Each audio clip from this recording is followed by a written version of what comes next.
Well, hello and welcome to episode number 348 of the Plain Talking UK podcast.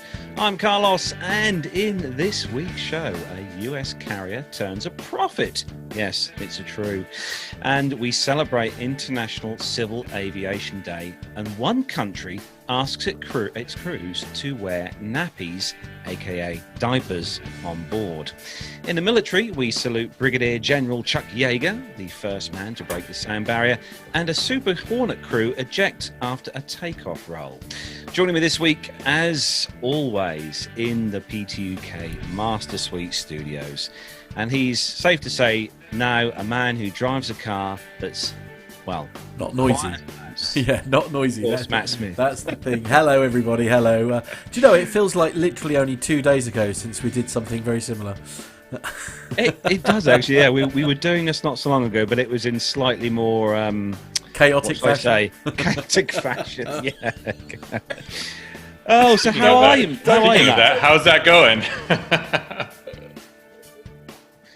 Actually, I will just say that we had an email come into the team this week, and it was after the Christmas show had been recorded, and it was along the lines of, could you please tell us how long the Christmas show will take to edit? Okay, right. Put together. I don't want to know is the short answer to that. Absolutely. So Carlos and/or Armando, one of you needs to go up and one of you needs to go down, as it were. Family show, ladies and gentlemen.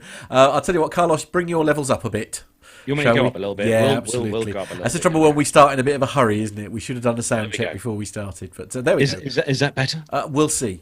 Okay, and unfortunately this week we have not got Mr. Bounds with us because he is too busy celebrating being a granddad. So all the best to you, Nev, and Mrs. Nev, or should we say Nanny Nev? Well, quite, yes. Mrs. Nanny Nev, yeah. Well, will she mind that at all, or will she? No. Right, you've checked, have you? It's checked. Okay, just wondered. But honestly, glorious news for Nev this week. So congratulations to everyone in the Bounds family. So very well good. done to you all. But we have back this week, as always, our legendary military expert who has this week also got a guest coming on later on the show. So we welcome on to the show, it's Armando. Yeah, I don't know about military expert, just by sheer longevity, I suppose. I mean, you've met us, right? I mean, like, you know, if we're your benchmark, then clearly you win, mate. That's My fear is actually always the chat room and our listeners, who probably know more than all of us combined. Oh, you see, this is why he's so diplomatic, isn't he? Honestly, how did that happen? Armando, without you, the military segment would just be us going blah blah blah blah blah blah blah blah blah. No, isn't that what it is now? It's just with an American voice. Now, will you? Oh, stop it. Anyway, okay, come on, somebody move on. So yes, as I said, we haven't got Nev, but we have got loads of stuff and content for this week's show. So we're going to say a big thanks to everyone who has joined us in the live show this week. Just looking through the chat room to see who's joined us this week. We have got Stephen H. Hello to you, Stephen. Richard Adams. We have got Sturman. Hello to you, Gareth. Yes, I have had a nice week off. Missed you, mate. I'll see you on Monday. Stephen Ivy is also in the chat room, and Lane Street. So Lane's in the chat room, so that will make for a interesting chat room tonight, as always, with Lane. Masha, hello to you, Masha. I'm just scrolling down the list. Armando is obviously in the chat room. That's always handy. Wielding the blue spanner. Alan Loveday, hello to you, Alan. Who gave him the blue spanner? Seriously, who authorised that? I think you guys did that before I was even on the show. So. That's We've trustworthy got, first. just for the military segment, that is. The APG show, hello to you. Loving the hat, apparently, the APG show. Thank you. Yeah, I thought you'd like that one. Myla, hello to you. Myla, hello to you. Jacob Darlington Brown, morning all, says Jacob. My word, I tell you, Jacob has really been pushing the boat really out, joining us on these live shows. So well done to you, Jacob. Stephen H says, what's Carlos's background? Looks nicely 70s. Is that the original colouring or tobacco stains? Well, actually, this background this evening for me is actually from the VC-10, which is on display at the Duxford Imperial War Museum at Cambridge. And as you can see, you can actually go on board this VC-10 and if you get the chance to go to Duxford and you get the chance to walk on board this VC-10, check out the legroom in between these seats, because trust me, it is like business class style legroom with an economy style seating, which is what you can see behind me. But yeah, pretty awesome.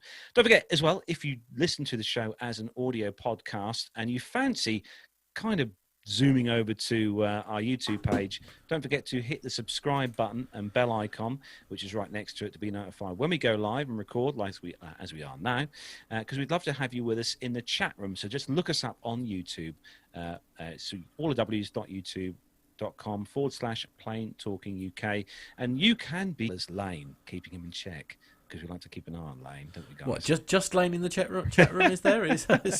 Oh no, we've got everyone in the chat room, but Lane is honestly, actually, Lane makes the point, says APG gives out blue spanners like candy.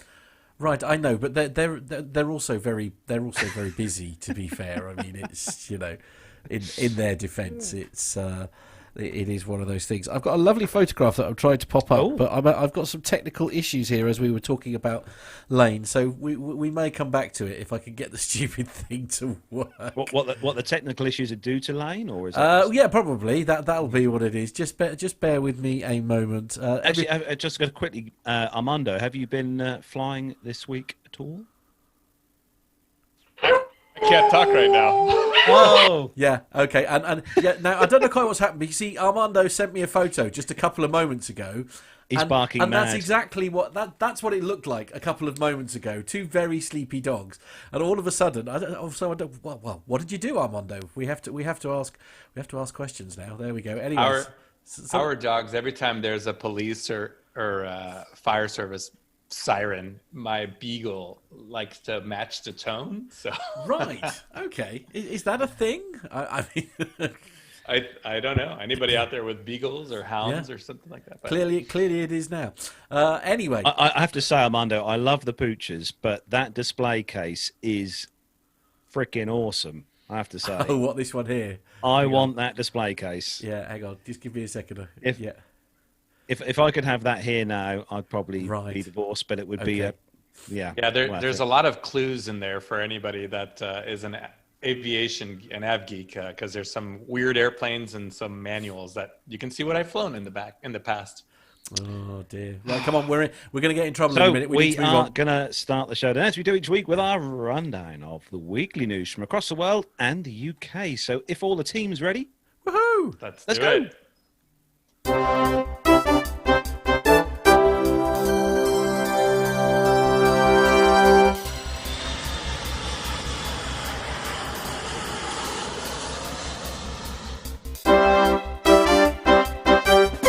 So, kicking off this week's first news story, sorry, that coughing just made me laugh, is from the mercopress.com, Simple Flying, media from there, and Twitter as well.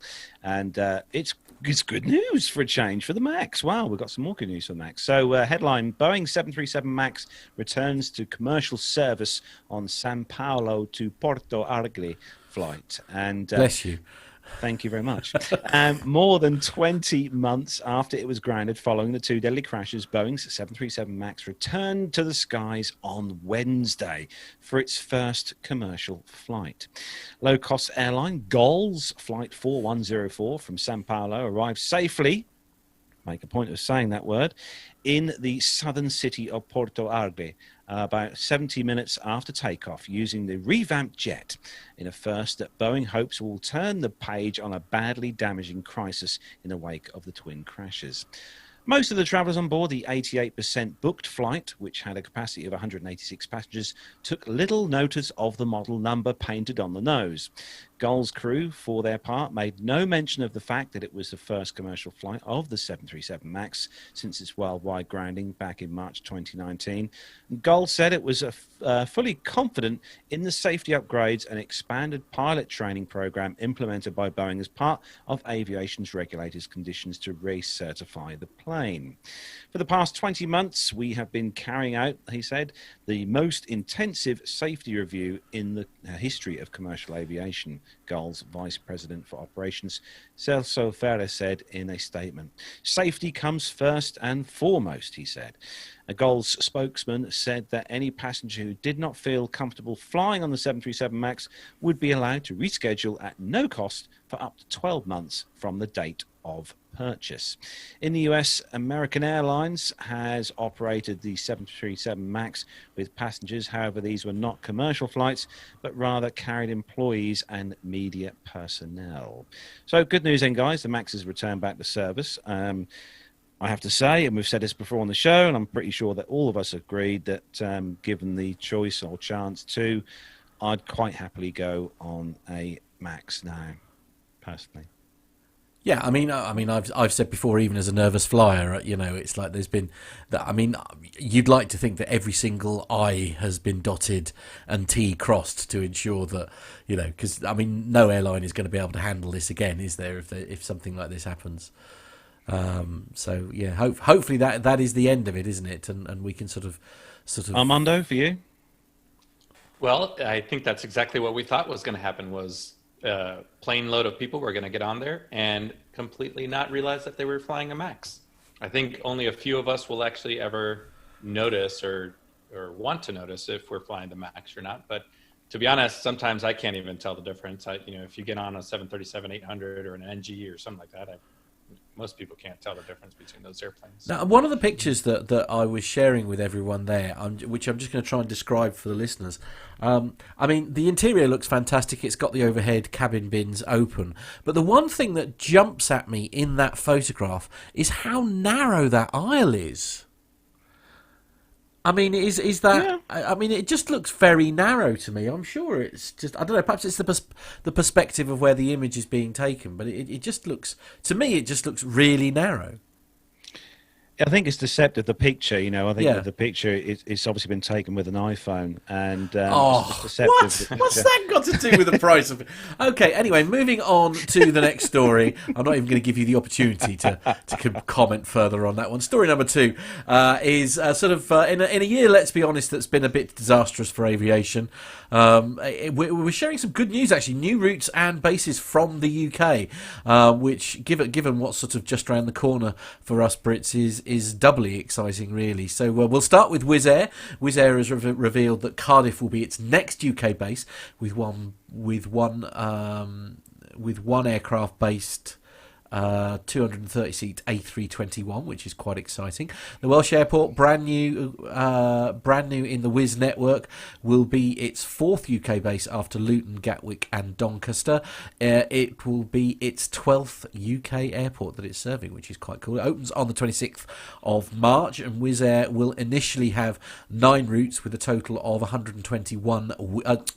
21 weekly services. So we move from ultra low cost to the nation's flag carrier. British Airways will launch 11 routes from Southampton to destinations around Europe beginning next summer. BA will launch the routes from its BA City Flyer subsidiary. In total, it will operate up to 17 seasonal flights each weekend, which between the 1st of May and the 31st of October. The new BA City Flyer services will replace many of those that were operated by regional carrier Flybe, and they will operate these leisure routes using their Embraer 190 aircraft. Routes include Southampton to Berlin, Edinburgh, Bergerac, Faro, Florence, Ibiza. Now I can't say this one. Oh, Limoges. Sorry, I nearly said Limos. Sorry. It's Malaga, Mykonos, Nice, and Palma de Mallorca. And finally, a short hop across the Irish Sea and back. Yes, all right. Sorry, I'll put my teeth in and try again. Aer Lingus UK Limited. Aer Lingus UK Limited interesting, is the latest airline to look to establish a base in Manchester in order to facilitate new UK to US flights by the newly formed subsidiary of the Irish flag carrier. In a US Department of Transport filing, the company asked to be permitted to carry passenger and cargo traffic between the United Kingdom and the United States. The application also requests permission to use both Aer Lingus and British Airways codes for the flight. The filing is the first made under the newly signed bilateral air service agreement between the USA and the UK, a necessary deal owing to that thing that we don't like to talk about. One interesting quirk in the filing, I should say Brexit actually, because that could have been COVID as well, couldn't it? So we'll gloss over that and move on. One interesting quirk in the filing is that Aer Lingus UK is not yet a licensed airline. It applied to the UK Civil Aviation Authority, but those licenses remain pending. The company expects them to be issued in or around February 2021. And another quirk is that the US must waive a key clause in the US-UK bilateral agreement to approve the application. The Open Skies Agreement requires that substantial ownership and effective control of the carrier be vested in the UK nationals.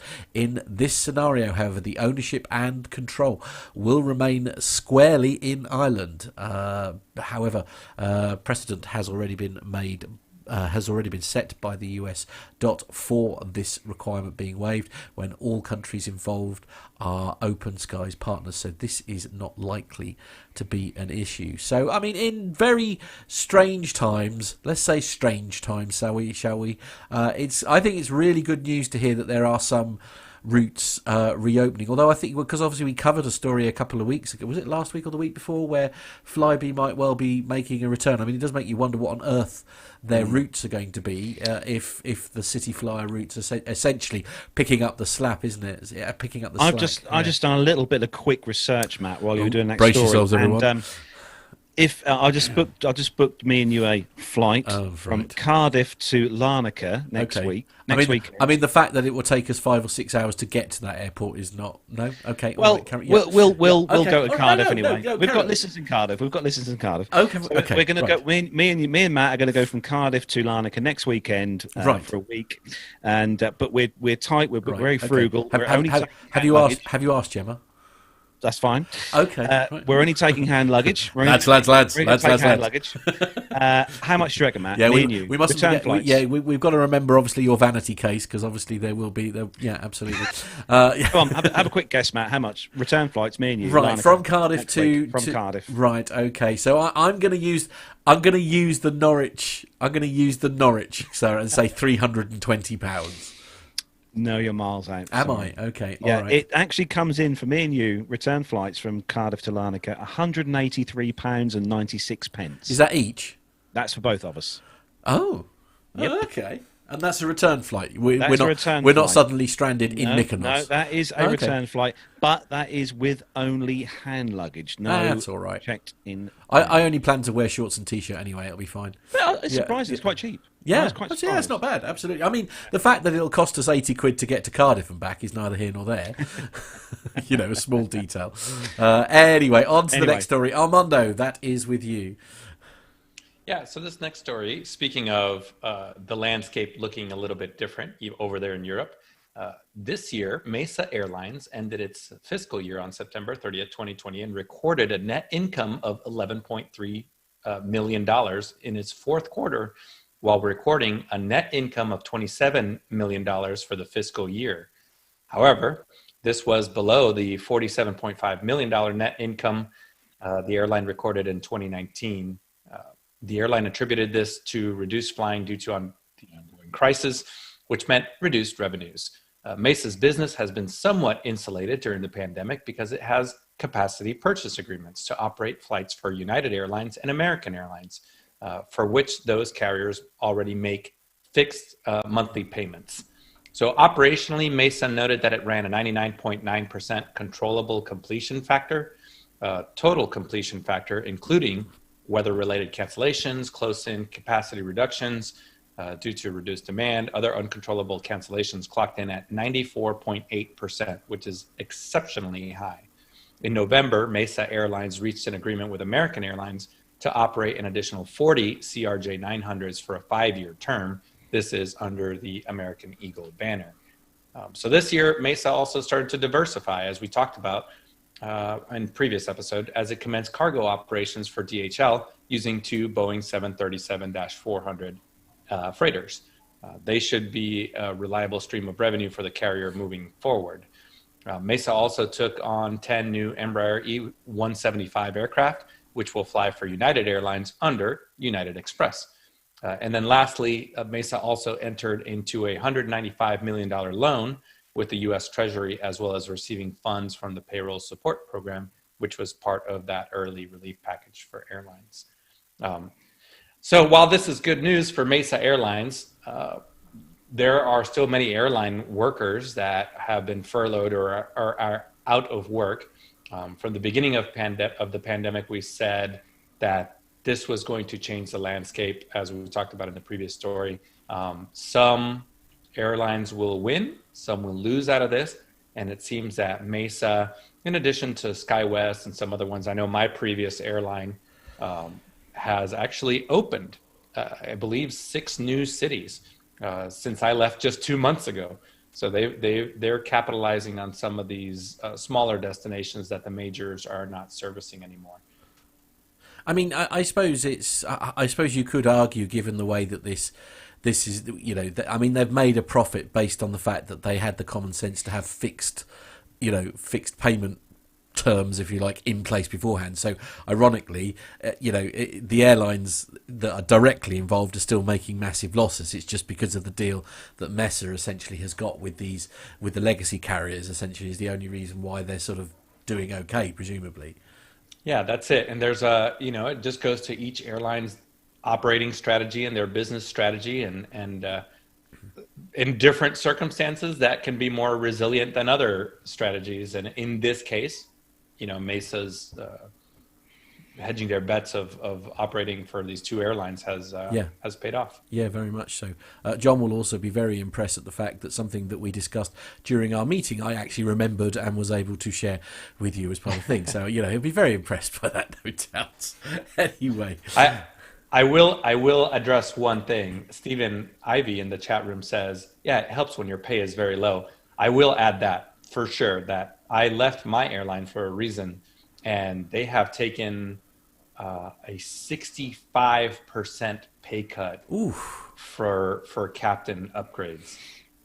However, it's aviation, and in aviation there is always someone willing to do it. It's kind of our own little problem is there's always a pilot that's willing to fly for the love of it and disregard the pay, while some of us that have worked quite long in the industry are not willing to do it for pennies. So no, well, it's a personal decision. To be honest with you, nor should we. I mean, it's one of the topics actually that we talk about in the Plain Truth today as well. But of course, that's the. I mean, it's like I use coach driving as another example. It's notoriously an industry that is very, very underpaid, but a lot of people do it because they love the driving. And it's that sort of same scenario, isn't it? Sometimes if something that you love doing, it's all about personal happiness than it is necessarily about the paycheck that you're getting at the end of the day. But is that right or wrong? I don't know. Well, it's all a personal decision, but I mean, most of us in the aviation industry are indoctrinated to that right away when you're trying to do your private pilot license and you realize how expensive it is. And, you're 23 years old trying to do this and you're sharing a flat with 7 other people and eating, Tang sandwiches and ramen noodles, as I always say. Actually, if anyone's thinking of starting an airline, if you want to employ just Stephen Ivy, he will work for just food and beer. Right. Okay. Yeah. Fair enough. He would be an incredible employee. Although I'm a bit worried about the beer side of that as a pilot, but he'll be fine. Yeah, he'll be fine. Yeah. What's the worst that can happen? I don't know. He says, having just lost the internet in the studio. But anyway, that's fine. Moving on. The next story and this one is all about International Civil Aviation Day. I've never heard of that one before. Anyway, this has been specially written for us. This is Monday, the 7th of December, mark the 26th annual International Civil Aviation Day. Since 1994, the International Civil Aviation Organization, or ICAO, celebrated the day each year to mark the occasion of the signing of the Chicago Convention in December 1944. The convention established rules of airspace, aircraft registration, and safety, security, and sustainability, and it details the rights of the signatories in relation to air travel and is the basis on which international air travel exists today. In 1996, the UN General Assembly declared the date a day of awareness to recognise the importance of air travel to the social and economic development of the world and the unique role that the ICAO has and does play in helping member states cooperate and achieve social prosperity. This year, more than ever, it's important to recognise the achievements and of the aviation industry, in particular the civil aviation, both passenger and cargo, who have been instrumental but among the worst hit sectors in this pandemic. The UN Secretary General Antonio Guterres said aviation is an important engine of our world and will play a critical role in lifting the world to recovery from COVID-19. Let us ensure it receives the support it needs to keep the world's nations connected and united. Countries must act urgently, he said, to sustain their air transport sectors from the challenges thrown up by the pandemic. In a post on the CAA website, Sir Stephen Hillier, chair of the Civil Aviation Authority in the UK, said, despite the challenges as it has done throughout history, the future holds much promise and opportunities for aerospace. Innovative new technologies, process and designs are creating exciting new markets, as we found out a few weeks back, me and Nev. Biofuels, pilotless platforms, redesigned and modernised airspace, and we expect to add space to our portfolio. We are reaching out across our society to encourage wider participation in aerospace, including through promotion of STEM. In a normal year, the aviation sector directly contributes over £20 billion to the UK economy and employs around 300,000 people. We will see a return to those levels and grow beyond. Aviation has come a very long way in 100 years and always proved its adaptability. It will go even further over the next 100. The future remains bright and exciting. Yeah, I think that is correct. I really do. I think, you know, it has been hard. It's been incredibly hard. We've known a lot of people within our community that have either lost their jobs or been furloughed or, you know, had their pay cuts and this, that and the other. But I do believe, I strongly think, guys, that, you know, things will get better. I hope so. I think it's going to be, it won't start, I don't think, until towards the end of next year, personally, but that's just my thoughts. I'd like to think sort of the beginning of next year we'll see things sort of starting to improve.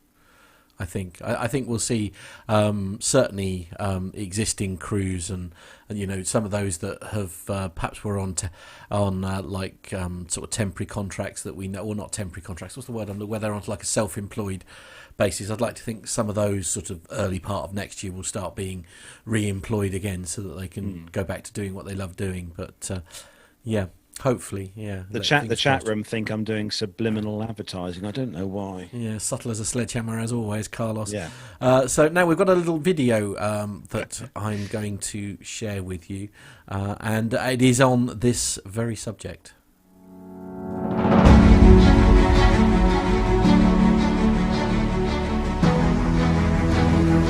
Basically saying, we say thank you to everyone in aviation playing a key role during the pandemic and trying to put aviation back on its feet. We'll continue to work with everyone to build back better. There we go. I think that's a great message, isn't it? Yeah, so it's so Eurocontrol supporting aviation, celebrating its European Aviation Day to build back better. Fingers crossed, eh? Fingers crossed. So moving on to the next story, Matt, and this is a bit of a kind of a tech story, I suppose, for you, Matt.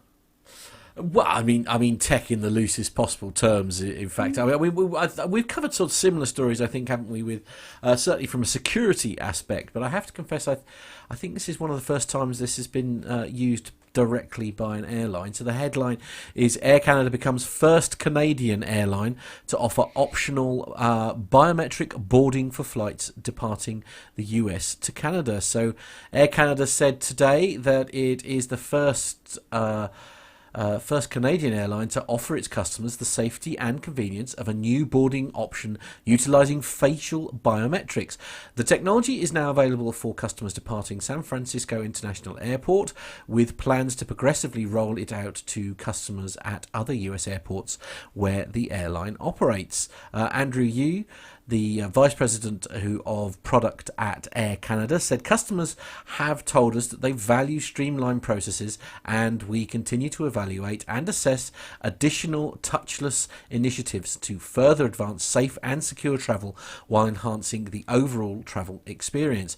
Biometric boarding enables customers to present themselves at the boarding gate, have their photo taken, which is then validated and confirmed to their passport document details, and photo which is already captured via the US Customs and Border Protection Traveller Verification Service. In a matter of seconds, the CBP biometric facial comparison service will automatically compare the new photo of the traveller to images that the traveller has already provided to the government, such as a passport and visa photos. Overall, the use of facial biometrics provides travellers with a secure, touchless process that streamlines air travel. Customers who do not wish to utilise biometric boarding may simply advise the gate agent, and they will board as they always have by presenting their boarding pass and passport for manual ID check and boarding processing. Since the beginning of the year, Air Canada has introduced numerous touchless processes throughout the customer journey, including touch-free bag check for flights departing Canadian airports, the ability to order food directly in Maple Leaf lounges from smartphones and tablets, touchless self-entry into the Air Canada Cafe for when it reopens, and provisioning of all newspapers and magazines in digital format via the Press Reader app, among other initiatives. Now, actually, I was a bit sort of like, because it hardly ever works. If you've ever tried to use the e-gates at Stansted, they're not always particularly successful. But I don't know. I think I think people may be more up for this now because of this whole COVID thing. Where it's one less thing that you've got to touch or interact with, if you like. All you've got to do is stand in the machine and carry. Essentially, the technology should be there, providing the photo is pretty good. That's with your travel documents. This is potentially a bit of a game changer, isn't it? Yeah, I think so. Slight correction there. I think this is the first time that it's been used from the U.S. to Canada, because we've done stories in the past for Lufthansa, British Airways, Delta. I think American had biometric screening in DFW. It's been around for a couple years already. I think I'm being told Emirates really in my ear as well. Apparently, they've been doing it as well. Yeah, so, but it is now is the perfect time to implement something like this, like you guys are saying. It's just less human contact that you have to worry about, and sometimes you need a huge life-changing event to spur a new technology, absolutely. And this is probably it. I think in our entire world, not just aviation, I think we're going to see a lot of new technologies popping up from this last year. I think it's safe to say there's going to be a lot of people who say, Big Brother is watching and all that kind of thing. I suppose there is that, there's an interesting sort of story there. I'd be interested to see what the chat room think of this. I personally don't have any issues because I guess I'm a little bit on the if you haven't done anything wrong, you haven't got anything to hide. So I don't but I do understand why people are sort of very uncomfortable to share such personal data, because let's be honest, the government also does have a terrible reputation of how it handles people's data, shall we say, where stuff is actually, I was going to say, how many times have we been? How many times has anyone been through Stansted and had every single e-gate working? I don't think I've ever been through Stansted and had every e-gate working. I think usually it's not usually because of a fault of the gate. They only tend to turn on certain machines depending on peak travel times and 10 things. flights behind me. And Yeah. Hey, listen, I know for me as a foreigner living in the UK, I've said this before on the show. I was a part of the known traveler program for the border force, and it was the highlight of my life to be able to land at Heathrow or Gatwick and go to the UK line and pass through those, even if the e-readers weren't working and you had to go over to the side and talk to one of the officers. That saved me about 2 to 3 hours of waiting in line in the international arrivals. So I'll take it. True, absolutely. Well, and again, as you say, moving towards the sort of like the digital element to that. I mean, presumably all that's going to do is make those particular processes faster, potentially. But yeah, I mean, how many people were naysayers when Apple came out and said they wanted to use facial recognition? Don't say that to log onto your phone. Carlos, he'll become unbearable. Right? Although it's everywhere. I have to say, because I mean, I've had both like the Android and Apple versions, and because the Apple version uses like infrared rather than an actual image of your face, I have to say, I mean, if I put my phone, for example, in front of my mum, it won't unlock. If I put it in front of producer John, it won't unlock. It's, there is something about the way that it works that definitely goes. Stephen H has an interesting point in the chat room. He says trying to avoid politics is that I'm sure Howie, however you say it, have the equipment ready to deploy. I mean, there is that argument. But yeah, I don't know. As I say, I suppose it doesn't matter who it is. There's always going to be that question over data safety, isn't there? Anyway, we're going to move on to the next story. We need to move on to the next story for Armando, and this is a very, very, very political story. Yeah, speaking of Huawei, China's aviation regulator is recommending that cabin crew on charter flights, in high-risk COVID-19 destinations wear disposable diapers to avoid using the bathroom and reduce the risk of infection. This advice comes in a 38-page list of guidelines for airlines to prevent the spread of the coronavirus. This sixth edition echoes similar instructions in previous, less lengthy versions. The Civil Aviation Administration of China said the recommendation applies for charter flights to and from countries and regions where infections exceed 500 in every 1 million people. The diaper advice is in a section on personal protective equipment, which also recommends the following for cabin crew: medical protective masks, double-layer disposable medical rubber gloves, goggles, disposable caps, disposable protective clothing, and disposable shoe covers. Flight crews should wear masks and goggles, but they don't need diapers. Arguably, my own commentary, I've seen the age of some of the pilots up front. Maybe they should also wear diapers. Other advice for the flights includes dividing the cabin into clean area, a buffer zone, a passenger sitting area, and a quarantine area separated by disposable curtains. That's great if you're in a 737. I don't know so much about Embraer Legacy. The last 3 rows should be designated as emergency quarantine areas according to the Aviation Authority. They declined to disclose any more details on these guidelines. China's aviation market, it was hit hard at the onset of the outbreak in Wuhan and subsequent spread around the country, but it has recovered on the domestic front, at least to close to pre-pandemic levels. Other regions such as Europe, US struggle to bring COVID-19 under control. Slight political statement there. Airlines have insisted that it is safe to fly during the pandemic, partly thanks to the hospital-grade air filters on the planes, but some researchers say that it isn't clear quite yet to conclude that there's a minimal risk. Some cases have documented transmission on flights when passengers wore masks and sat far apart. So that's from Bloomberg.com. There you go. I don't know how I don't. I'm not a cabin crew member, so if I had to wear gloves, goggles, caps, disposable clothing, and some diapers, I think I just probably wouldn't show up to work. Yeah, I mean, I don't know. My thinking on this, and again, we were talking about this during our production meeting, and it was just like, is this sending out the wrong message, though? Essentially, you're saying that we're so worried about our staff catching COVID that we won't let them use the bathroom. I mean, I don't know. I mean, I personally feel this is sending out completely the wrong message. I thought there were certain airlines that had one of the lavatories cordoned off for just crew use. I read certainly that's certainly one solution to it. And also, if we are going down the nappy route, and I don't mean to be all right, most people will probably be able to hold number twos in, shall we say, because they are essentially grown-ups wearing nappies or diapers. But if one does need to go, I mean, however you dress this up, there is going to be how are you going to, number one carries a smell too. That's all I'm saying. Okay, I just think this is completely. Here's another point too. This is specifically for charter flights. According to this article, it's for charter flights.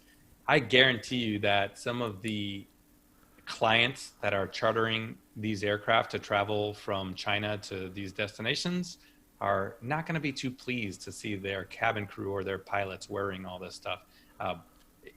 That's where there's a balance between business and the risk. It's up to the company to even operate those flights or not, or accept them or not. The clients themselves are taking a risk, but we'll see if this actually materializes into anything. Yeah, it's as I say, I think it's sending out the wrong message. Stephen H in the chat room is actually saying, surely in a plane of 200 people there is always someone with something infectious. I mean, well, that's the same thing that I think about my 6-year-old in her classroom. Well, quite. It's like I say, it's how the APG crew get through a 3-hour show. Well, there is that, yes. Oh dear. Obviously, Carlos's opinions are his own. I should stress that they're not shared by the rest of the majority of the PT UK group. Just remember, there we are. I'm offended at APGcrew.com. That's it. Yeah, that's exactly. The one. Yeah, absolutely. Our airline pilot. There we go. So, okay. The next story, we're going to go on to some 380 news, actually, for a change. Because there are still 380s in the world, believe me or not. And this one comes from various publications: Simple Flying, Flight Global, Bloomberg.com, and MyAirTrade.com as well. And Emirates takes delivery of brand new A380 powered by Finnish cooking oil. I'm sure there's a cleaner called that in the UK. Anyway, Middle Eastern carrier Emirates has taken delivery of yet another A380, the first of three. Have you been drinking your special tea again, Carlos? The Dubai-based Noel Grey this week. Before the end of this year. One of the 3 aircraft to be delivered will have a configuration which includes Emirates' premium economy seating. I'm so looking forward to trying that out.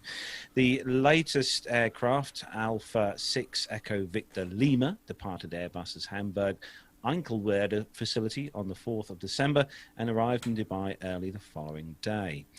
It's only the second A380 to be handed over this year, following delivery of an aircraft to Japanese carrier All Nippon Airways on the 30th of October. It was delivered using a blend of jet fuel and sustainable aviation fuel, SAF, marking the first time Emirates has powered an A380 with sustainable air fuel. The biofuel was produced using spent cooking oil in Finland. Emirates has ordered a total of 123 A380s, of which it now has 115. One has been retired, and they say that 3 of the outstanding 7 aircraft will arrive this month. It insists the type remains highly sought after by customers. They say, we look forward to introducing our premium economy experience, on which we will make its debut on an A380 in the coming months, said Emirates Airlines President Sir Tim Clark. While Emirates has been trying to keep quiet about its new premium economy product, in an exclusive interview with Aero.de, Clark leaked that the seat manufacturer is indeed Recaro, although he noted the seat has been heavily modified. We know there are 8 seats per row, There will be 58 in the premium economy class. Details of the precise seat have not been yet confirmed, but considering the other details shared by the Emirates boss, the most likely candidate appears to be the Recaro PL3530 seat. It's a popular model for premium economy and is already in use with Vistara for its new Dreamliner. Elsewhere this year has seen many A380s retire, including 9 of Air France's remaining aircraft, while the second-hand A380 market remains non-existent. You could now buy a former Air France A380. According to myairtrade.com, the opportunity currently exists to purchase or lease 5 of the 251 A380s built. Firstly, 4 Airbus A380s are presently listed as for operating lease or sale. These are 4 of the 10 former Air France A380s, all owned by the Dr. Peters Group. And Highfly's A380 is also listed. We talked about that a few weeks back. Thai Airways have also announced this week that 2 of its A380s are up for sale. So get those checkbooks out. I'm just looking at the Patreon account. We can probably get a seat cushion. Right, good. Okay, good. So Jen Niffer is saying in the chat room here, she's saying, what have they been cooking in Finland, which is a good point. I mean, I must admit, True. I didn't sort of have them as people who ate a lot of chips, I have to be honest. I'd like to stand behind the engine and just sort of... Right, yes. Lane is up to his old tricks as per usual. He's saying that breaking news, McDonald's has signed a new agreement with Emirates. That's certainly an option. That's slightly impressive. Is it Finland where they've got that repulsive fish that if you open, like the super strong... Alaska. Oh, is it? Okay, there's yeah, one of the things where you stinkfish. Yeah, absolutely. Where you open the tin and it's just like, if you do it in a room, if you open it in a room, you won't be able to... fermented fish, I think it is. Perhaps that's... I think Ariel commented on those when we had her on the show. They call them stinkfish. Okay, yeah. For good reason. I sent producer John a video actually because one of the radio stations that I listen to, a radio station called Radio X, and their audio producer Matt was made to try and eat one, and it was just the most horrendous thing. So perhaps it's that oil, perhaps it's super potent. You only need a teaspoon or 2. That stinky fish is in Sweden too. Perhaps it is Sweden I'm thinking of. Lutefisk. Oh, is it? Oh, I see. Yeah, Jacob Darlington Brown says that stinky fish is in Sweden too. Yes, indeed. Yeah, Dave and Masha says, I do really like the fries from McDonald's. Right, okay. Well, good news. Well, perhaps they have signed a deal with Emirates, and there we are. Perhaps. Good comment from Jennifer, Matt. Jen Niffer in the chat room. Good one there. What's this chemtrails thing?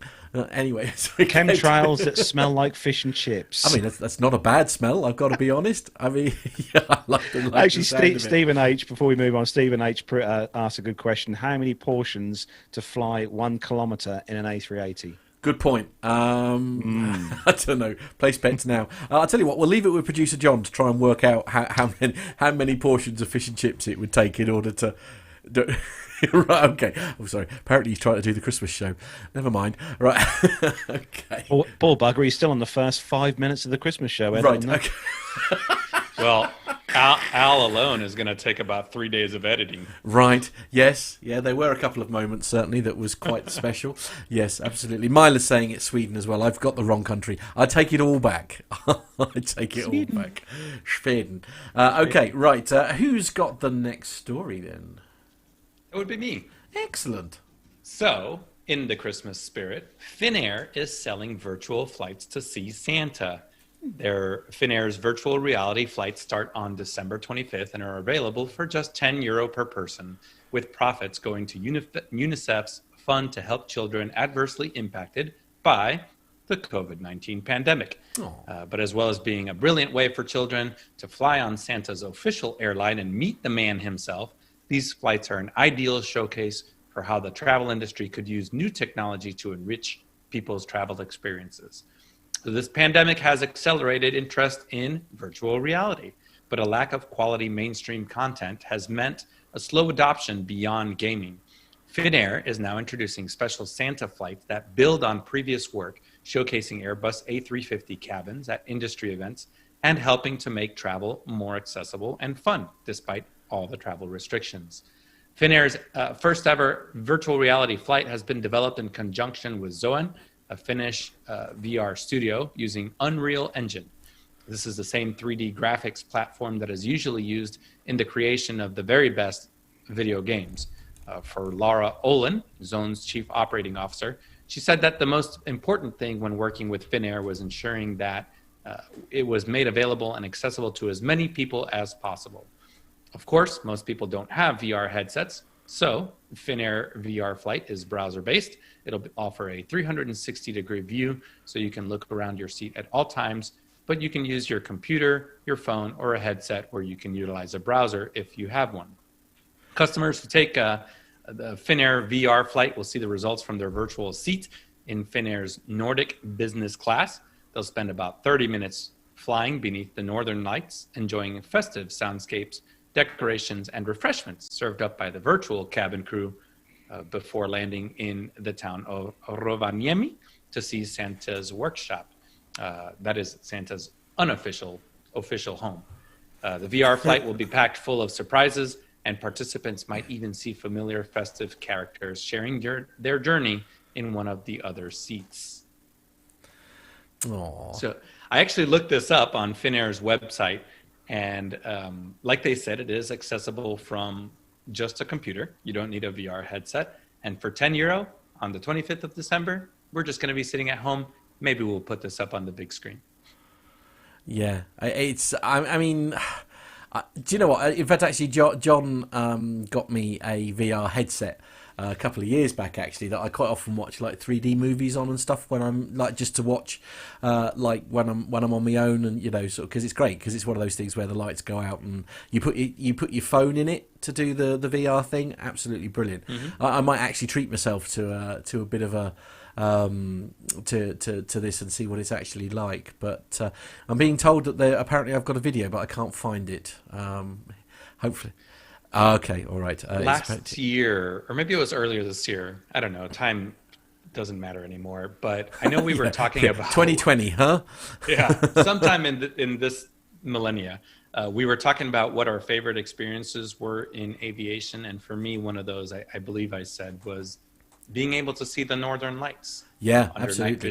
Which, of course, that picture here absolutely highlights. I mean, what a beautiful view that is, isn't it? That is one of the things that I would love to see. Okay, I'm going to play you a little video now, just to get us all in the festive spirit. Here we go. 30 seconds long.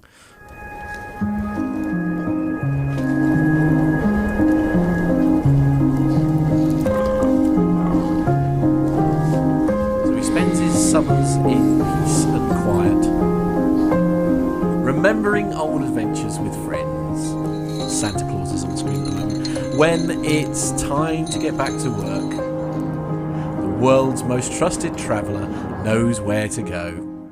Happy holidays from Santa's favourite airline, Finnair. There you go. See, just in case there was any doubt. His PPE. Did he? Right, he was still wearing his PPE. Okay, very good. Yeah. Right, okay. We're going to move on now then. That's the end of the commercial. Well done, everyone. We survived. Good work. And it's time to introduce one of the things I most enjoy recording when we do this, mainly because it gives me an excuse to chat to Captain Al for a couple of hours, and you can only imagine some of the conversations that we have pre and post our recording sessions. It's one of the main reasons why I now have grey hair in my beard. But on this particular episode this week, we were chatting to Captain Al about pilot licensings and type ratings. Hello and welcome to another Plane Truce, and this week we're going to be talking about pilot licenses and type ratings. Joining me this week, as always, in the hot seat, it is the legend that is Captain Al. Hi, Captain Al, how are you? I'm very well, thank you. And how's your good self? Yes, I'm very good, thank you, very good. I can't believe winter's here already. It's romping away, shall we say. Yes, it has been. Indeed. Right, so my question for you this week is to do with sort of basically pilot licenses. So, I mean, from what I've learned through conversations I've had with people, you sort of start doing your PPL and you work your way up to a commercial license. And then once you've got your pilot's license, for want of a better word, What happens after that? I mean, does that mean you can fly any aircraft? That's a really good question, and the short answer to that is no, but let me elaborate. Please do. So you're quite right, there are a couple of avenues to pursue. So first of all, we can split off professional and non-professional license. So the private pilot's license is effectively a hobbyist license, and it doesn't allow you to charge for your services.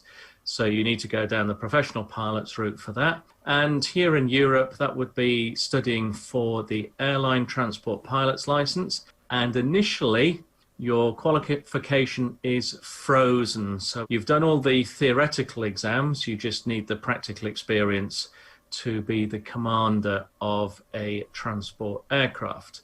So transport aircraft, anything from sort of Dash 8, so, 30, 40 seat turboprop up to an A380. So to be able to sit in the left-hand seat as a captain for one of those aircraft, you need to have an unfrozen ATPL, which is a combination of experience and a go in the simulator. However, that's all fine and dandy. That's what the basic structure is, but you need to specialize. So avenues of speciality: are you going to be flying an aeroplane or a helicopter? Because they're two entirely different setups. So a helicopter license, rotary, or fixed wing aeroplane.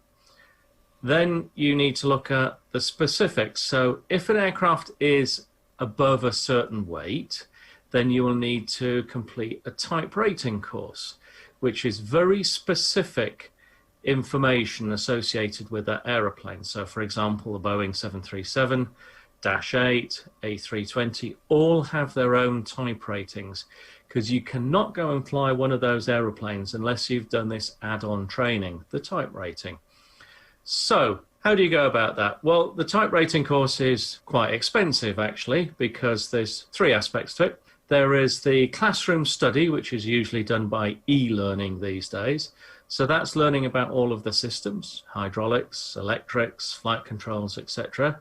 Then there's the simulator phase, where you go in and learn how to fly that specific aeroplane.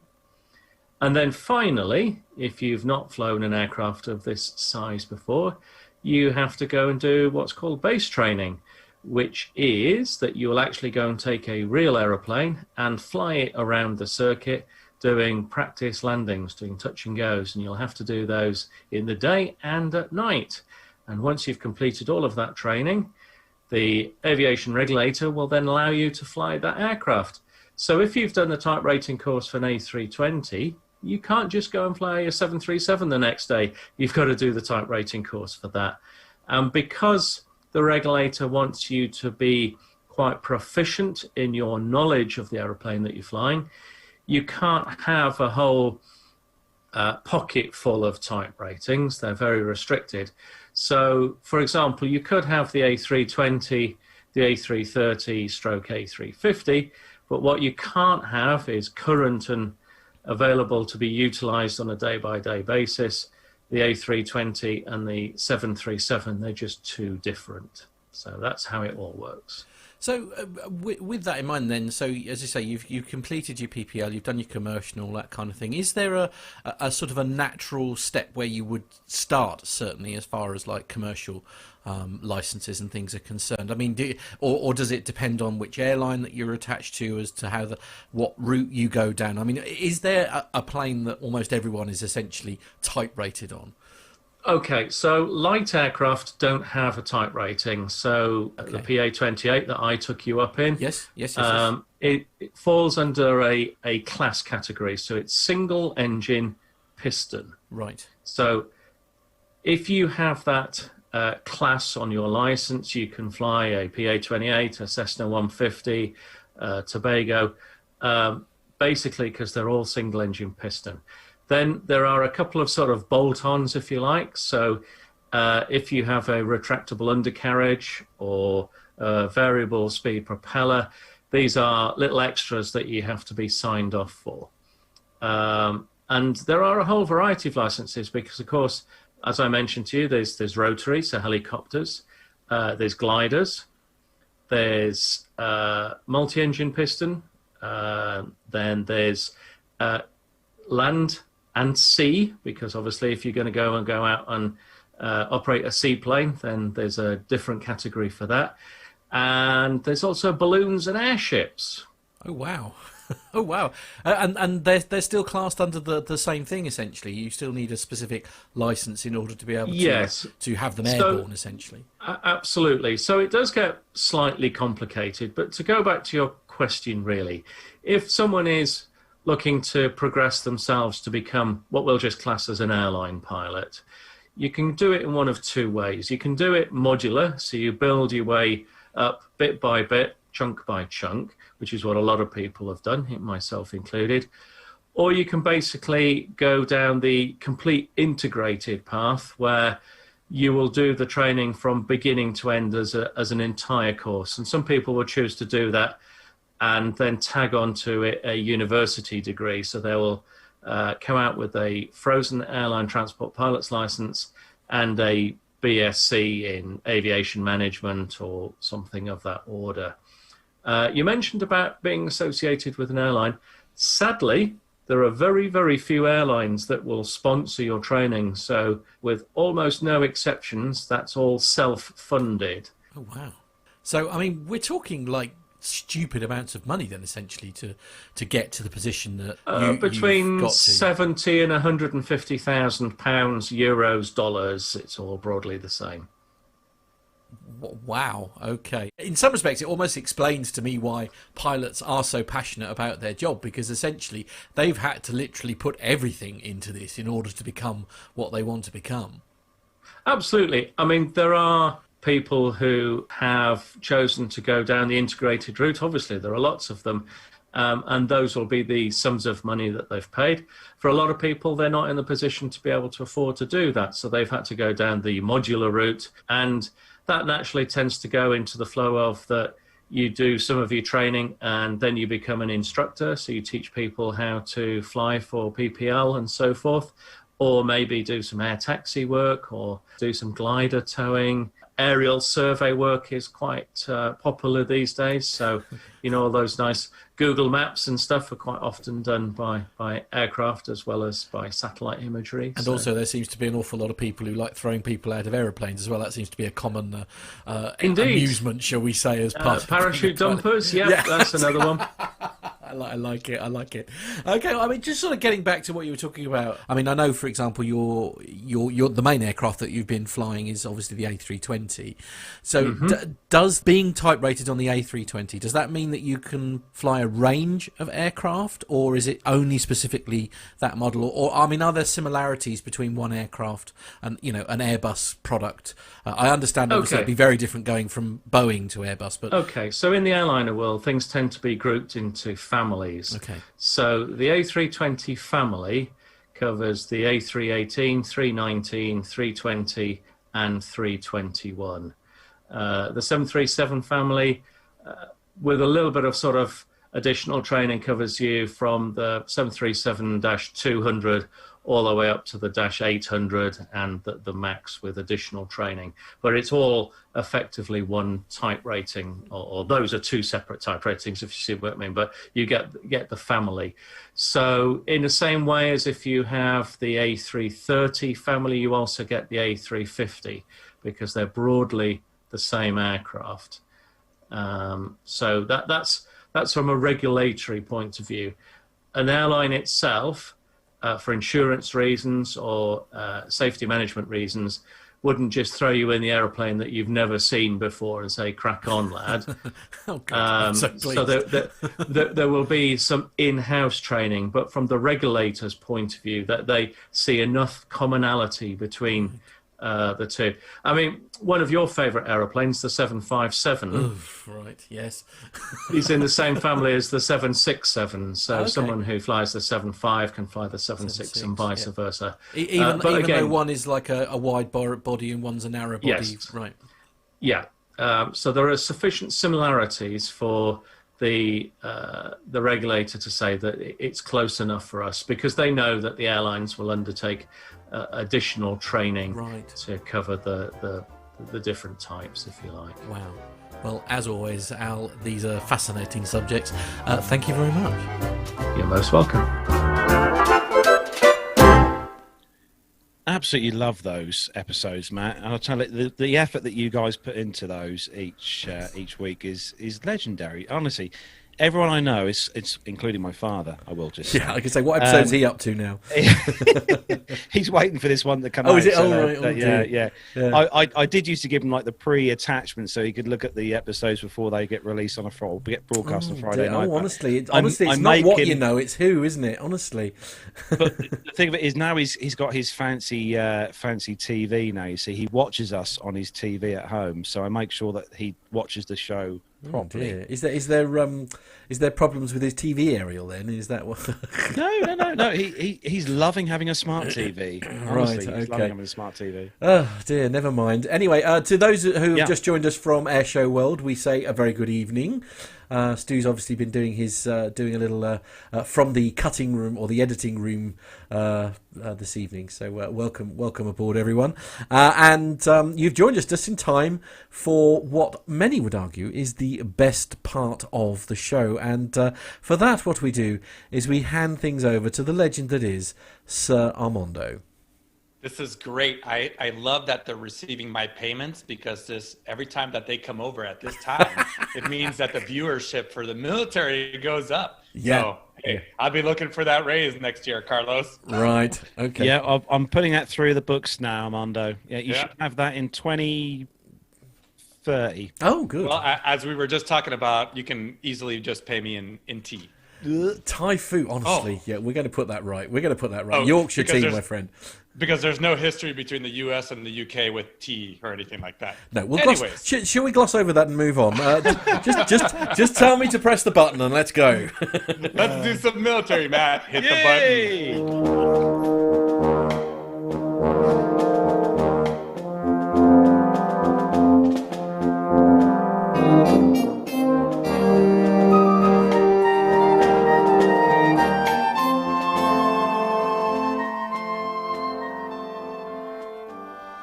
All right, friends, as you all probably know already, we lost a great aviator this week, retired Air Force Brigadier General Chuck Yeager, World War II fighter pilot, ace, quintessential test pilot, who showed he had the right stuff when in 1947 he became the first person to fly faster than the speed of sound.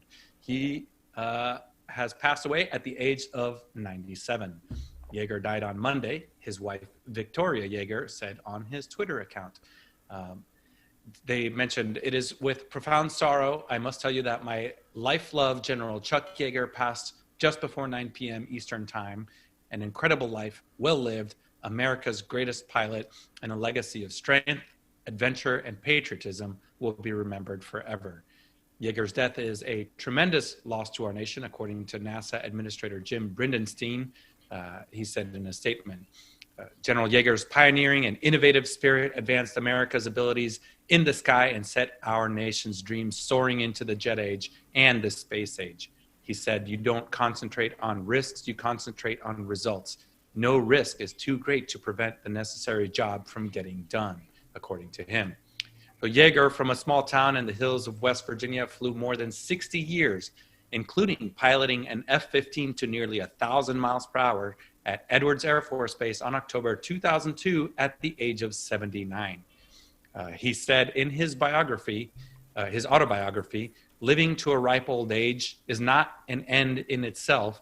The trick is to enjoy the years remaining. I haven't yet done everything, but by the time I'm finished, I won't have missed much. If I auger in tomorrow, it won't be with a frown on my face. I've had a ball." That's a great quote from a great aviator.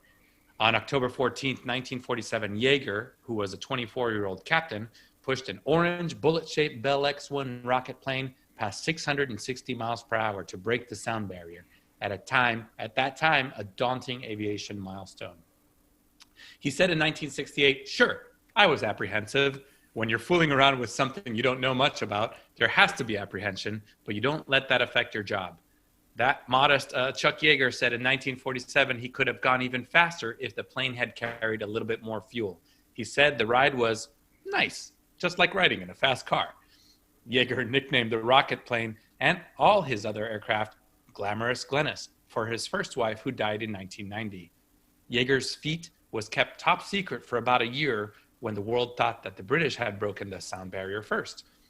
It wasn't a matter of not having airplanes that would fly at speeds like this. It was a matter of keeping them from falling apart, according to him. 65 years later, to the minute, on October 14, 2012, Yeager commemorated the feat flying in the backseat of an F-15 as it broke the sound barrier at more than 30,000 feet above California's Mojave Desert. His exploits were told in Tom Wolfe's book, The Right Stuff, and an incredible movie it inspired in 1983.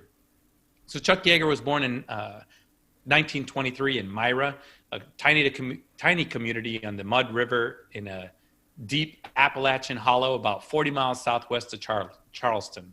The family later moved to Hamlin, the county seat. His father was an oil and gas driller and a farmer. What really strikes me looking over all those years is how lucky I was. How lucky, for example, to have been born in 1923 and not 1963, so that I came of age just as aviation itself was entering into the modern era, said Chuck Yeager in 1985 at a speech at the Smithsonian Air and Space Museum. He also said, "I was just a lucky kid who caught the ride." He enlisted in the Army Air Corps after graduating from high school in 1941. He later regretted that his lack of college education prevented him from becoming an astronaut. He started off as an aircraft mechanic, and despite becoming severely airsick during his first airplane ride, he signed up for a program that allowed enlisted men to become pilots. We actually have that program once again. Yeager shot down 13 German planes on 64 missions during World War II, including 5 on a single mission. He was shot down over German-held France, but escaped with the help of French partisans. At the end of World War II, he became a test pilot at Wright-Patterson Air Force Base in Dayton, Ohio. Among the flights he made after breaking the sound barrier was one in December 12, 1953, when he flew an X-1A to a record of more than 1,600 miles per hour. He said he had gotten up at dawn that day and went hunting, bagging a goose just before his flight. That night, his family ate the goose for dinner. He returned to combat during the Vietnam War, flying several missions on a twin-engine B-57 Canberra, making bombing and strafing runs over South Vietnam. Chuck Yeager also commanded Air Force fighter squadrons and wings at the Aerospace Research Pilot School for military astronauts. He continued on, actually he said in an article in Men's Journal in 2009, "I've flown 341 types of military airplanes in every country in the world and logged about 18,000 hours. It might sound funny, but I've never owned an airplane in my life. If you're willing to bleed, Uncle Sam will give you all the planes you want." When Chuck Yeager left Hamlin, West Virginia, he was already known to be a daredevil. On later visits, he often buzzed the town. "I lived just down the street from his mother," said Gene Brewer, a retired publisher of the weekly Lincoln Journal. "One day I climbed up on my roof with my 8mm camera and he flew overhead.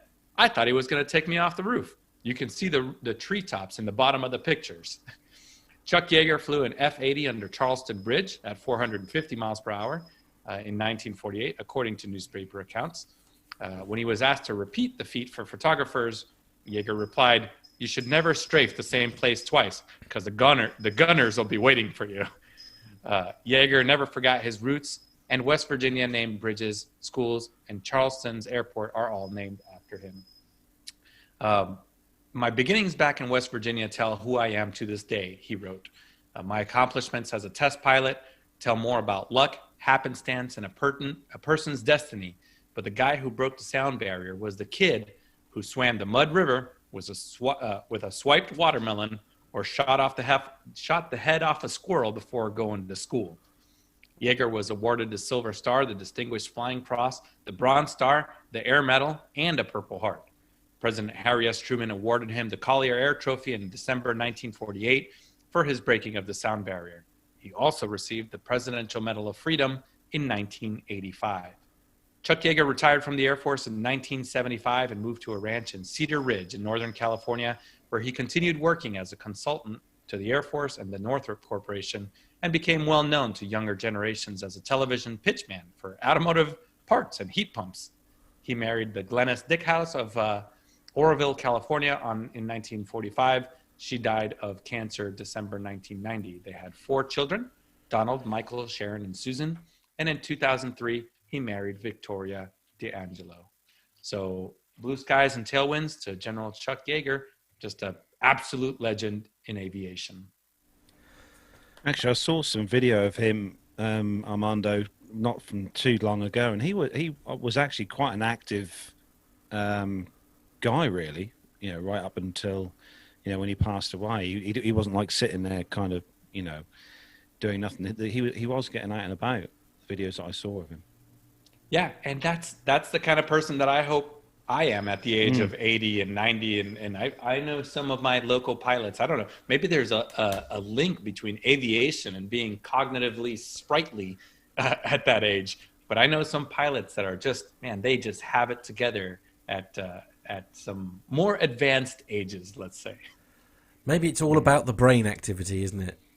Well, it's either that or the radio frequency waves. Okay, either will do the job. Either will do the job.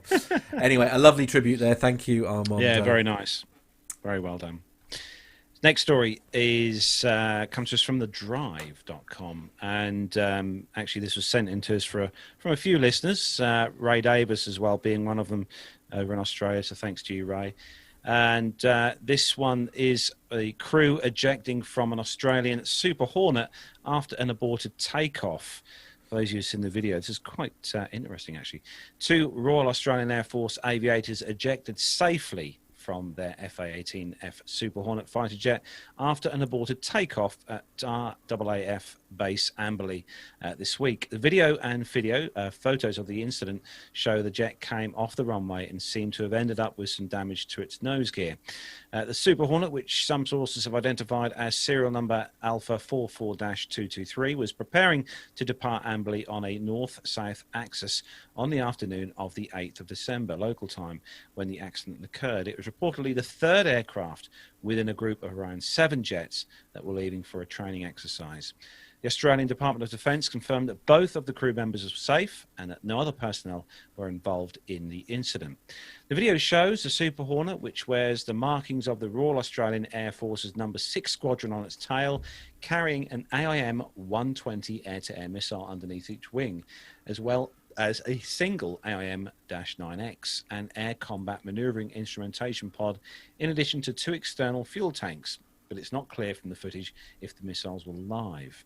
An additional image shows that appeared on social media of the aftermath of the incident shows scorch marks from the ejection seats on the sides of the forward fuselage of the Super Hornet, while the nose gear has either collapsed or sunk into the ground. I think it's sunk, if I looked at that video a few times, with the jet ending up in a nose-down attitude on the right side of the runway. Crash tenders are also seen on the scene, which is standard procedure, and there's no indications that there was any fire. Australia has a fleet of 24 FA-18Fs, all based at Amberley. The fleet achieved full operational capability in December 2012, and the jets have since participated in combat missions, including Operation Okra, the Australian Defence Force's contribution to operations over Iraq and Syria. At this time, the cause of the Super Hornet incident is not unknown, or is still unknown, and according to Andrew Green, Defence Correspondent for Australia's National Broadcast, ABC, Australia's Chief of Air Force, Air Marshal Mel Hupfeld, has confirmed the entire RAAF fleet of FA-18F Super Hornets and EA-18 Growler fleets have been grounded pending an investigation into the incident at Amberley. I did, like I said, watch that. I watched that video a few times. It's been on YouTube, Twitter. I think it's been on pretty much every social media platform in the world. And I think the nose sunk, I think, into soft ground. I don't think the nose gear collapsed. But what did, I wouldn't say amuse me, what did kind of make me look was that the video, when it plays out, you see obviously the pilots who have ejected landing on the field, and then it just amused me the way the jet just ambles by in some kind of slow bubbles motion on into the grass, doesn't it? Yeah, no, pilotless F-18 just cruising on along until it just stops. Yeah, I had a lot of the same questions when I watched that video, and thanks to Ray, because Ray sent me this when shortly after it had happened. I think it had made it onto the news there in Australia, and actually, you know, I was never a fighter guy. I was vertical lift, and Captain Nick had a great point on this yesterday, where at that point we have no idea what was going on inside that cockpit. Both engines could have completely failed. There could have been some other things going on. Nobody ever ejects lightly. You know that there's a pretty good chance that you're going to get hurt. And while the airplane, because I initially thought also, I was like, oh man, they could just ride that in. And looks like it could have just, you know, pumped the emergency brakes and put it to a stop. But you know, none of us are here to second guess anybody that punches from an airplane, because they know that that's going to be an emotional event. And for example, back in 2018 in Nellis, at Nellis Air Force Base, I think it was part of Red Flag, and an Australian EA-18, the electronic attack one, suffered an uncontained engine failure. Now that airplane was really, really badly damaged. So now in that case, the pilots were on the runway. They also decided to stay with the airplane and bring it to a stop. Could have been a slightly different situation, but I know as soon as you put in the power and those engines start falling apart and that airplane starts shaking and you think it's going to all burst up in flames, maybe punching is the best course of action. So, well, of course, hey. and it is risky, isn't it? Because if you're not in the air, you're relying an awful lot on to get you. The ejection system doesn't work quite so well on the ground. Yeah, well, so the seats are designed to be a 0-0 ejection. We talked about this last week when we were talking about the F-16 crash at Shaw Air Force Base. Those seats are designed to be 0 airspeed, 0 altitude.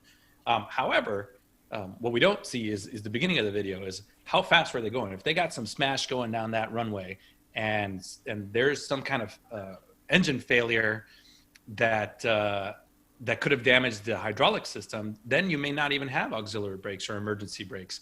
So if you're doing 130 miles per hour and you don't think you're going to bring that airplane to a stop, do you guys remember in I think it was Oshkosh a couple years ago, there was an F-16 that ended up on its back because it kind of bumbled off the runway like this, remember right? That.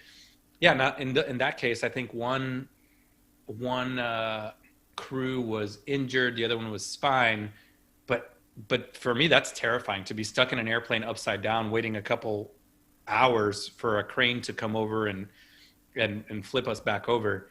That's not where I want to be. So hey, the Martin Baker advertises that the ejection seat's supposed to work, so sometimes you just got to trust it and go go with it. Yeah, absolutely.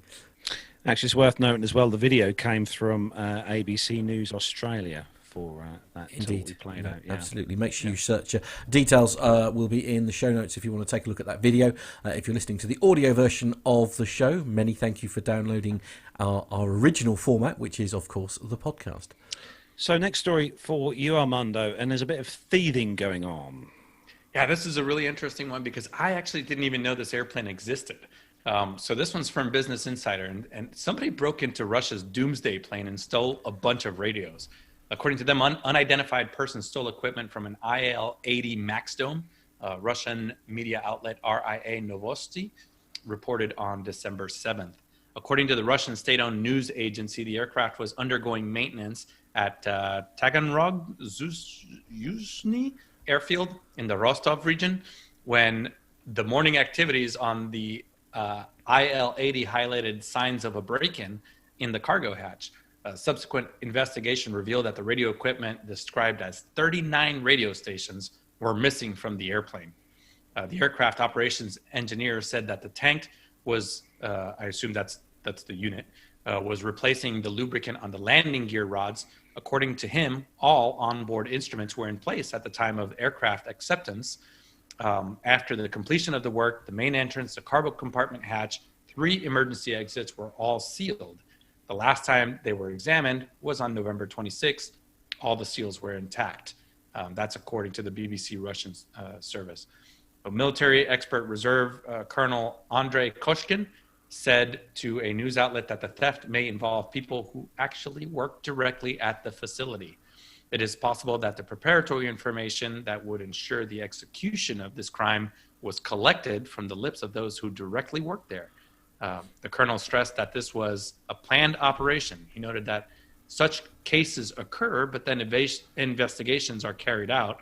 The reasons are clarified, and all the shortcomings that were identified in the security of the facilities are eliminated. That's probably a loose translation from Russian. The aircraft involved in this incident is one of 4 IL-80 aircraft, heavily modified IL-86 airliners used as the Airborne Command Center in a role similar to that of the U.S. Boeing E-4Bs. They are in service with the 8th Special Purpose Aviation Division at Chkalovsky Airport near Moscow. The IL-80 is designed to keep top Russian officials, including the president, alive and safe and able to communicate with Russian forces in the case of nuclear war. For this reason, the MAX dome does not feature any external windows other than the cockpit, and it is equipped with domes, bulges, antennas, all meant to block electromagnetic pulses, radio frequency pulses, and to shield against nuclear blasts while ensuring the ability to communicate with other assets, including ballistic missile submarines, when the ground infrastructure is heavily damaged. In May 2019, Deputy Defense Minister Alexei Krivoruchko said that the research and development work on the modernization of airborne command posts based on the IL-80 had been completed in Russia, and the work had begun on re-equipment of the existing aircraft. So the American counterpart, we did a story on this a couple weeks ago. I think the replacement has been delayed. What was the story? But the American counterpart to this is the E-4B. It's a modified Boeing 747-200 that serves as the National Airborne Operations Center. 4 aircraft based at Offutt Air Force Base, Nebraska, are responsible to keep the U.S. Secretary of Defense, the Joint Chiefs, and other top government officials alive in the event of, quote, Armageddon. There we go. So, interestingly enough, Lane saying that, does this smell of insurance fraud to you? I mean, it just seems a bit suspicious. I've got to be honest. I just think that someone's ripped off the A340-300. Just saying. Honestly, it looks a lot like it, doesn't it? If you put, I've just done it on Google here next to me here. I've just put the A340-300 and the picture of this Russian plane side by side. They're very similar. Just saying, very similar. Yeah, they really are. and you know what? This, I mean, it has to be an inside job, because a plane like this, I know at least our NAOCs, our E-4Bs, are under some serious lock and key. Like, there are armed guards. It is one of the most secure facilities in the world, I would imagine. How they could get away with this, that's very interesting. So, guys, we're supposed to have a very special guest coming up with us here. And before we do that, Matt, if you get some of these videos ready, what we can do is actually just go through a couple of them. So Jodi Rueger, I've met Jodi a couple times in person. I met her 2 years ago at Reno. Little secret, she's actually married to Sean Van Hatten, who was on the same episode as Ariel Tweedo. I'm sure producer John is going to figure out exactly what episode that is, so I can tell you guys. Jodi's a fantastic person. She was an airline pilot until just recently. I believe she's been furloughed or still on furlough from her airline. Episode 327, we're being told. Go back and check it out, because Sean talks about an in-flight emergency that's pretty impressive. But so Jodi, last time we talked to her, she was flying a Pitts special round and learning some aerobatics. She's got some great videos online, and on TikTok, she's actually been doing a little bit of education. So Matt, if you pick the I will talk through it. Okay, all right. Should we do some air show dance first of all? Air show dance is a great introduction. Yeah, there we go. Okay, so here comes the little video now. I won't let you turn around and tell me now I'm much too proud to walk away from something So here Jodi is in, I believe, her first airplane. This was before the pits, and this is a Vans RV. It's an experimental airplane, and you can see something that is very, very unique to, I think, skydivers, air show performers. And what she means by the air show dance is that mental rehearsal before you go and fly. You know, I've seen bobsled teams do it. It's like a real life 3-dimensional chair flying. And they, you know, when you go to Oshkosh, you see some of these pilots that are going through this, and it looks like the voices may have finally got to them. The schizophrenia has set in, but you can see that in this particular video, Jodi is going through her entire routine mentally in the ground, so there's no question as to what she's going to do in the air when she gets up there. I mean, it's not something that we've sort of really spoken about, but when people are doing you know, aerobatics and things like that, I mean, as you say, like the mental preparation that must be required for something like this, because as you say, planning is key with stuff like this, isn't it? And if anything, you know, it's so easily something could go wrong, couldn't it? Yeah, absolutely. And that's one of the things, is you're always planning an exit strategy.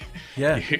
You're contingency planning for every single one of those moves, because, you know, just like we were talking about having smash going down the runway, it's all about energy management. And bad things happen when you don't have the energy built up in the airplane to get yourself out of it. Absolutely fantastic. I love it. So I'll tell you what, Matt, if you have it ready, there's another video, and it's the little girl that goes flying. Okay. Yep. Now, this video is cool. Absolutely one of my favorites. Yeah. So this is Jodi, and this video, I think we may have actually played last time, but this is fantastic, and this has actually gone viral since we played it. And this is a young girl, and I'll let Jodi, when she comes on, talk to us perhaps about that little girl herself. But this is something that, needless to say, my 6-year-old, we didn't have this kind of experience when she flew for the first time. Is that something you've ever been tempted to do, Armando? What's that? Like this whole aerobatics nonsense. Yeah, I've done it. I did it there in the UK. Have you? That extra. Yeah, we did that interview with British Aerobatics Academy, Adrian Willis over in Peterborough, and actually they've moved over to a new facility, different airfield. I forget the airfield.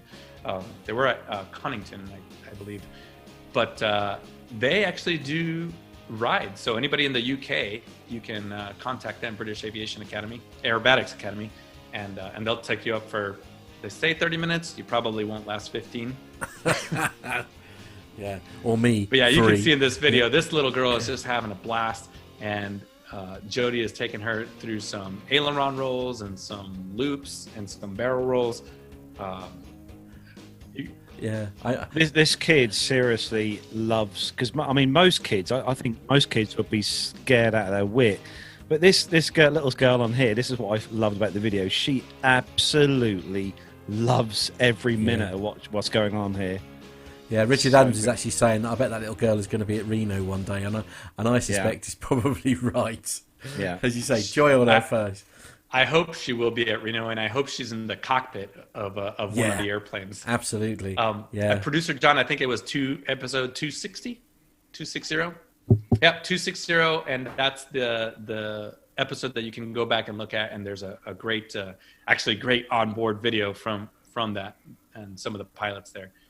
There you go. So I just talked to Jodi. She's logging on right now. But okay. I'll bet you if we play some of these other videos. Yeah, Matt, okay. So inspiring young kids as well. I think it's so important. Inspiring young children to get into aviation is so important. Indeed. So we've got this one here is actually, I think, from Instagram. This one, it's talking about the air shows. I think again. Yep. This was Jodi's TikTok video. I'm an old man. I don't even know what TikTok is. I just that's TikTok to me. The clocks that are behind my head. Okay. But this was a genius way for Jodi to announce her air show schedule for next year. And I'll tell you what. Why don't we just ask her personally? Hi, Jodi. Hi, guys. I'll see you at the Ocean Air Show this 2020. There we go. And here she is. Welcome. Welcome. Thank you for joining Welcome, us. Jodi. Welcome Hi, back to guys. the show. Thanks. How are things with you, Jodi? How is life treating you this close to Christmas? It's had a lot of ups and downs this year, that's for sure. But definitely making the most of it and spending a lot of quality time with the Thunder Mustang lately, so that's been fun. Well, I love your background there, man. These Zoom virtual backgrounds are getting super crazy and super realistic. It's just got even better with a cat. Yay! He's a bit of a troublemaker. We're gonna have to watch out for him. That's all right. As long as he doesn't eat the audio, we should be fine. Since it is an audio podcast. Jodi, so since last time you were on the show, I think we talked a little bit about being a first officer on the 737. We talked a little bit about the pits. So your air show career, right, is taking off to use aviation puns, right? Of course. How did you decide to go this way with the joining the air show circuit? Well, when I first started getting my pilot license, I moved to Sault Ste. Marie, and I was going to flight school there. My dad was dropping me off, and we were sitting at this pub grabbing lunch together, and the Red Bull Air Races came on TV. And I was looking at that thinking, man, that is so cool. Like, I wish I could do that. And I was way too shy to tell anybody that's what I wanted to do because it sounded so crazy and out of reach. I had like 60 hours and a private pilot license. So I looked at the requirements, and it was that you needed to be top 50% in the world's in competitive aerobatics and unlimited, and surface level airshow waiver. So when I moved out to BC, I found a flight school that had aerobatics because I was really interested in it. I wanted to learn how to teach it, and I spent half my paycheck every month getting checked out on the Super Decathlon in Santabria, and worked a bartending job on the side just to be able to survive the flight instructor wage. And from there, I did my first aerobatic competition, and my safety pilot, because I had to borrow a US plane, was an airshow performer named Will Allen. And he was really impressed with my flying. I ended up winning that competition, and he loved what I was doing with the aerobatic club that I was helping manage. So he asked if I would come crew for him, and he started kind of teaching me the ropes on the air show side of things, not just the competition stuff. And then in exchange for working for him as a crew member, I got to use his planes for competitive flying and be able to keep on doing that. So that's where I started to get into the air show thing. I wasn't sure I was going to love it as much as I do. I thought the competition was really awesome, but air shows has been amazing too. And you get your whole air show family, and there's a lot that goes with it. So that was actually one of the questions that I was going to ask you is, have you had a mentor or an instructor that has brought you to this level? And I think you answered that. But I guess what that made me think of is, compared to a lot of people that get into aerobatics later in their careers, I mean, you know them. There's a lot of retired airline pilots that are like, hey, I think I got enough money to go buy a pit or an extra, right? And then how many extras can you watch tumbling out of the sky at Oshkosh? What do you think there was an advantage for you to get into aerobatics earlier on in your aviation career? Yes and no. I know that for me, because I decided to go the pilot as a career version of this, it made it a lot more difficult in the early stage of my career to be able to afford it. But because I couldn't afford it and I had to really work my way to the top, I got a lot more experience along the way and a lot more mentorship because I was spending time with the right people and shadowing people in the right environment. So that opened up opportunities to meet a lot of people who are experts closer to me. And I got taken under a lot of people's wings along the way. So that was, to me, a really incredible learning opportunity, especially because what we do in the airshow circuit has such small margins for safety. So anything that you can take in along the way to help yourself learn to be as safe as possible is so valuable. And so in that way, it was really good. I don't think that I was above the poverty line for the first 8 years of my flying career as a result, but I had probably the most fun along the way. And there's certainly a long period of time there where it was like every day was the best day of my life. So, you know, I can't trade that for the world. You know, what's funny is you don't even know it, but we were actually talking about that earlier in the show about furloughs and pay cuts, and how there's always, we do this because we love it, because it's in our blood, and you just need to have that feeling of being in the air. So yeah, absolutely. We won't dwell too much about 2020, but how did 2020 derail your plans? I know you had I know we were supposed to meet up at Reno, and you were going to be at PRS, and then potentially race in the sport class. But how else has 2020 derailed your plans? Well, before 2020 really got underway, I was on track to be a captain at the airline that I was working for. The airline was actually going to sponsor me because my airshow act, a lot of it happened out of one of our major hubs in Abbotsford. So we were talking about vinyling the whole airplane, making them a title sponsor. I had 13 air shows lined up, and then March happened. The company I was working for laid off 80% of the pilots. I only had 2.5 years in, so my seniority was relatively low. So I was definitely on the chopping block. And it was further complicated for me because I got married in February, and my husband's American. So we had planned on me eventually ending up in the US.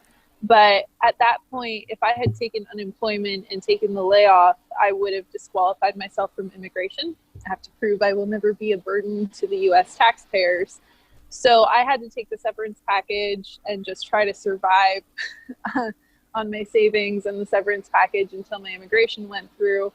All my air shows ended up canceling very slowly, one by one.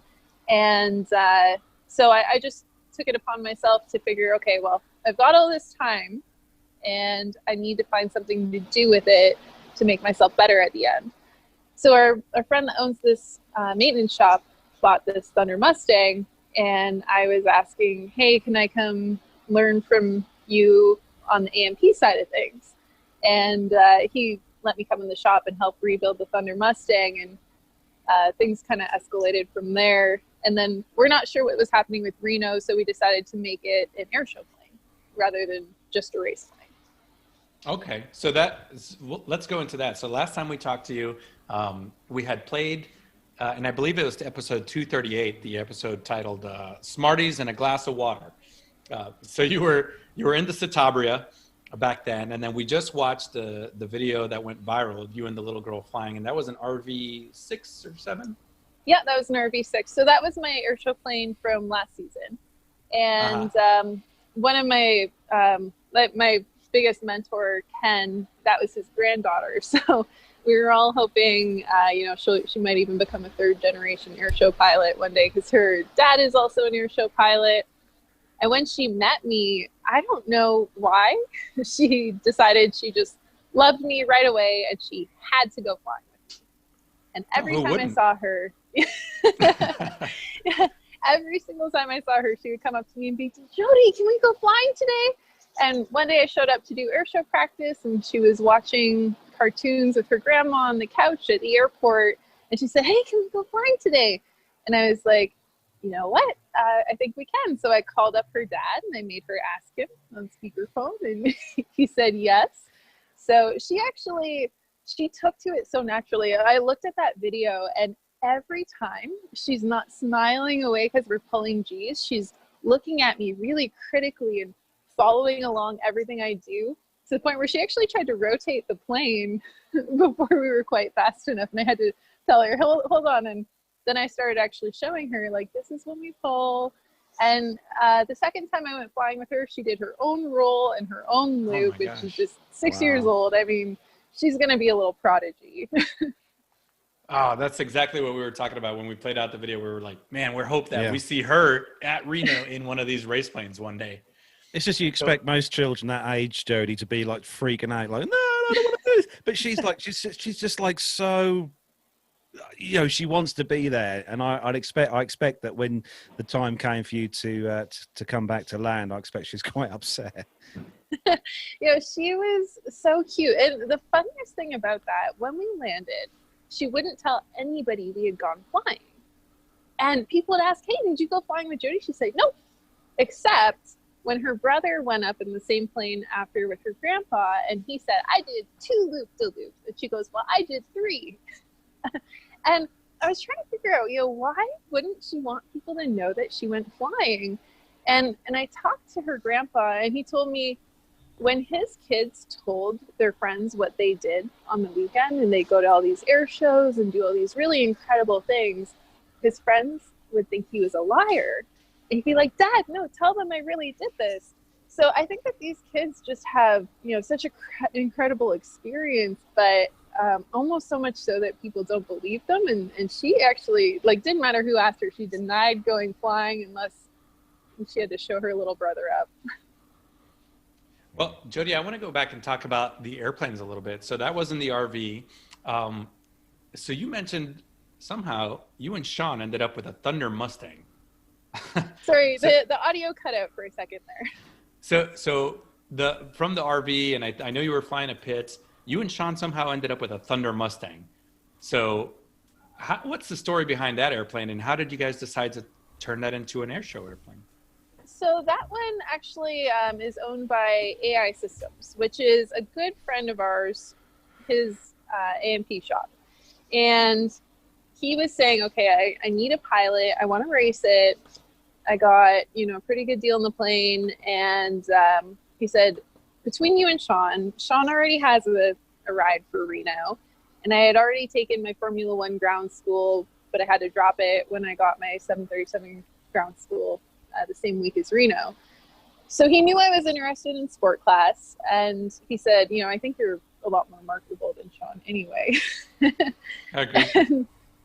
So, no, I was kidding. Yeah, he was looking for a pilot. I was looking for something to do with all my newfound time off, and it ended up being a really good fit, especially because Sean is out there to win sport class. He's got an incredible sponsor who is extremely focused on competing to the highest level. And for this Thunder Mustang, it might be in gold, but it's not going to be first place. It's going to be, a good race plane. And he said, I want corporate sponsorship because I want this thing to be able to pay for itself. I said, well, Reno is one event per year. And if we take it into the air show circuit, it's going to have a lot more visibility. It's going to have a lot more events per year. And it's going to be a lot more marketable. I've seen a lot more sponsors on the air show circuit than I have on the racetrack. So you might want to consider doing both. And the really tragic thing that happened this year as part of the ups and downs of 2020 is my airshow mentor and my sponsor that owned the RV both passed away in an aircraft accident. So all of a sudden, my world was upside down. I had no airshow plane that was going to work out as far as I knew. We didn't know what was going to happen there. And we'd already been kind of talking about maybe doing this, but it just made the whole thing a lot more real and a lot more serious. Yeah. So we saw you doing the air show dance, the pilot dance, the air show performer dance. So now that we've shifted over from racing it to the air show circuit, what do you intend on showing off? How are you going to show off the capabilities of the Thunder Mustang, which is actually an affordable airplane for people out there, as opposed to a real Mustang or a full-scale Mustang? And then how do you go about practicing that, developing the routine? How does an air show performer, and we've got a lot of listeners now from air show world. What's some of the background that goes into developing a routine like that? Well, you really have to work with the strengths of the airplane and the strengths of the pilot. You want to do what you can to make the display show off its strengths. So there's going to be some differences between the Thunder Mustang and the full-scale P-51. And some of that we are going to have to experiment a little bit. In terms of performance, there's a lot of maneuvers that you want to avoid with something with that huge prop up front. It's like 94 inches in diameter. and 640 horsepower. So that's a lot of torque to deal with, and the departure from a high-speed stall in that airplane is another big concern. So we're going to do a really rigorous test program. We're beefing up the engine a lot because it is notorious for having a lot of failure modes since it's an automotive conversion. There's a belt system. Yeah, it's a V12 Falconer. Yeah. So with that belt system, it does drive the oil pump. If you lose something on that belt, you will have an engine failure because the oil pressure will go down to zero, and it's just a matter of seconds. What we're going to do is revamp that oil system to make it a lot more reliable. We're going to beef up that hardware, and we're going to overhaul the engine much more frequently than recommended. Inspect the belts also a lot more frequently. And once the test program is underway, Sean's going to do the test flying on it for the first envelope expansion and first flight. Then he's going to check me out, and I'll do the rest of it once we prove the aircraft is safe. And we're just going to start to really get the reliability of the engine to where we want it and practice the worst case scenarios because of the nature of that engine. It is a bit of an unknown because it's experimental. So the automotive conversion is not really designed for the aircraft. We're doing a lot to make sure that we can get it to where we want it to be. And we're going to proceed with a really cautious test program and prove the reliability, keep everything within 1,000 miles for the first season. And just go ring the thing out up at altitude. It's going to not be very much different from what the RV was capable of in many ways.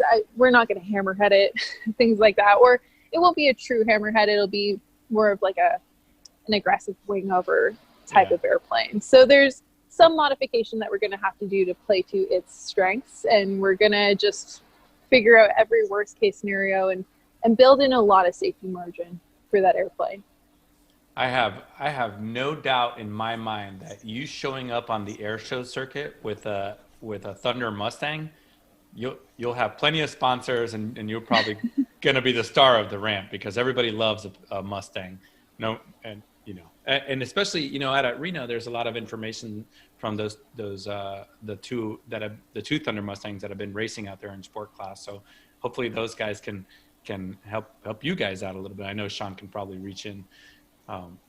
So before I ask you about 2021, Carlos, are there some questions in the chat room for Jodi? There are a number of questions in the chat room for Jodi, actually. Yeah. One of the questions we've got is from Miles High, and he's asking, what is the plane behind you, Jodi? So this airplane behind me is our Pitts S1S. It's a little bit ripped apart right now, so you might not notice that it's very much of an airplane since its wings are off.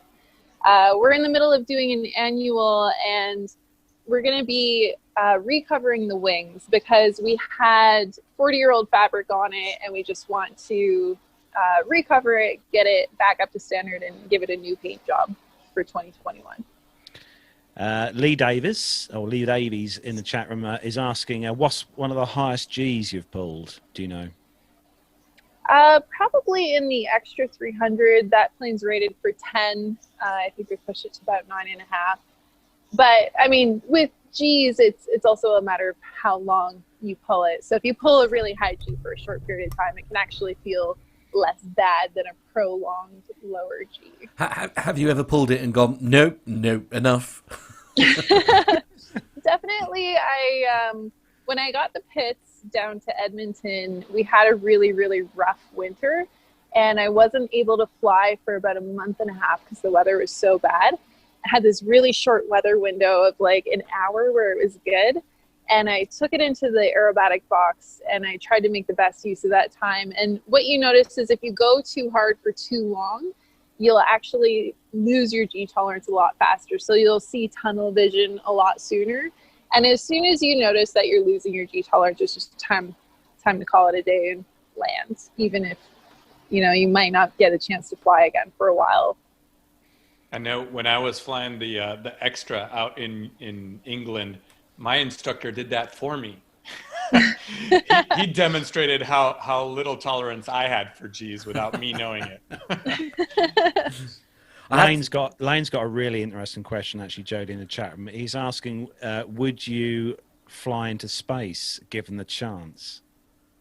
Oh, absolutely. I mean, that would be such an incredible experience, but it's a really competitive process to get to that point. One of the programs that I am working with right now is affiliated with SpaceX. So I'm going to be doing some STEM learning videos for high gravity and low gravity environments for their junior astronauts program. And one of the things they do is suborbital space. So I'm not sure how far along it'll take to develop it to that process or what it'll take to get to that level of their program. But I'm hoping that'll be on the table someday. That's pretty awesome. There's an awful lot of interest in your mug, it has to be said, Jodi. And Miles High is actually saying that, does that mug have the Avro arrow on it? It absolutely does. The pride and joy of Canada that never quite made it to completion.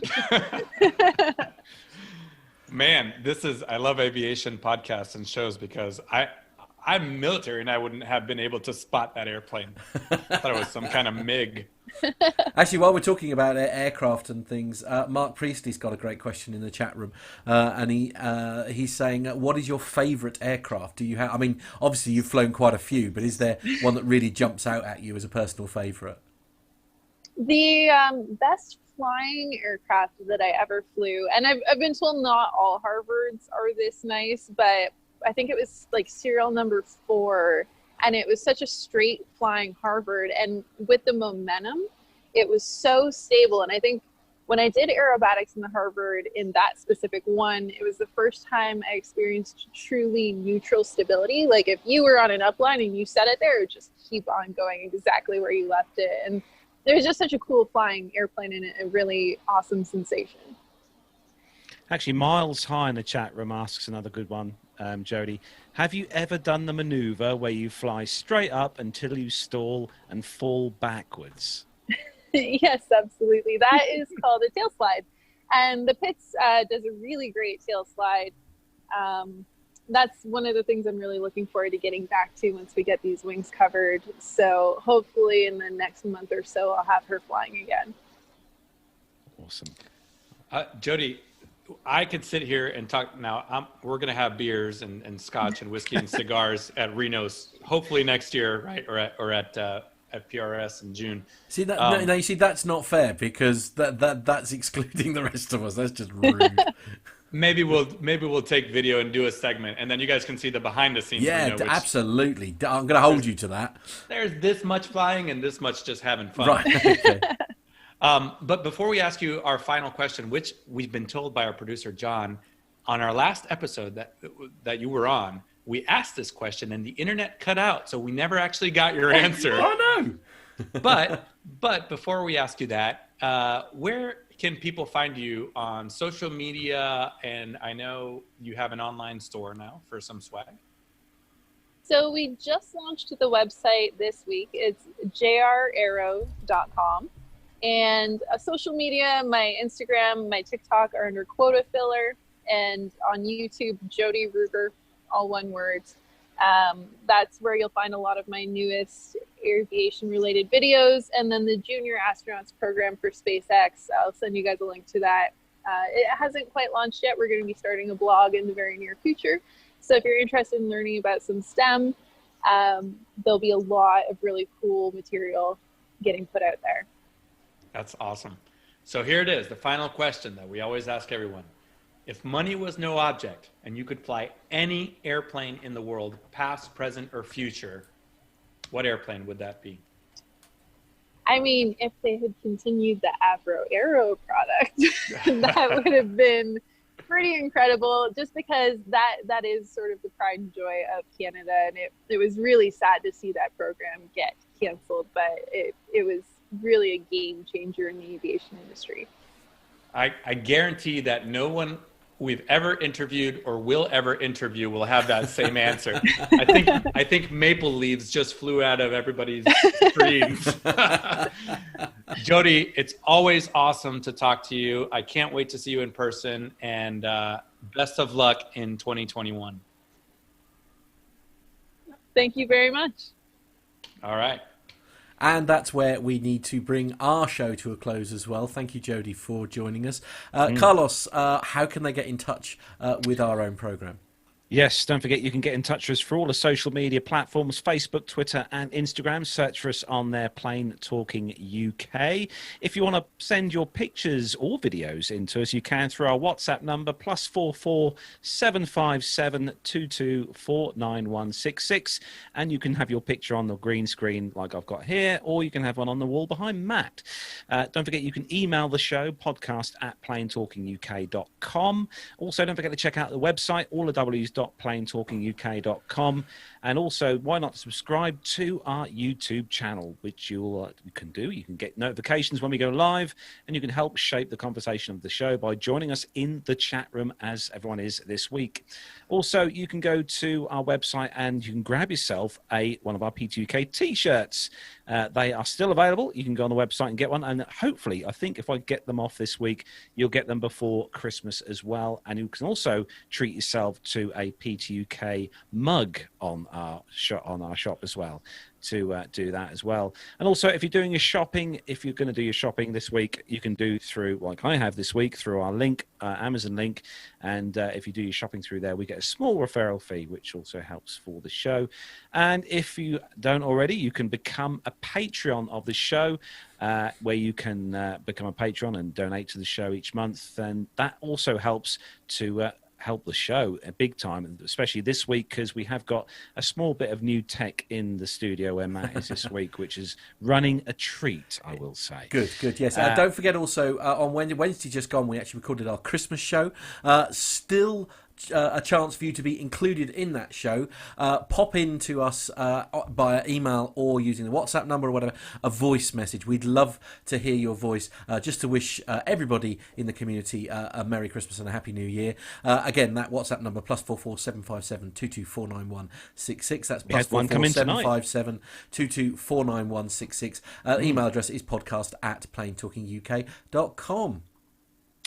Yes, so that is where we're going to bring episode 348 to a close. Big thanks to our chat room, as always, for joining us this Friday night and for listening to and watching the show. Big thanks to everyone who listens to the show as an audio download each week as well. Thanks to you guys and girls. And obviously, we've got to say a massive thanks to Jodi for joining us this evening as well. Thanks for taking time out of your day to speak to us on the show, Jodi. It's always great to have you on, and we really appreciate that. And a big thanks as well to our producer, John, for all his legendary hard work, as always, behind the scenes with the production of the show. So it leaves me to say thanks to Armando for joining us this week. Thanks to Matt in the studio.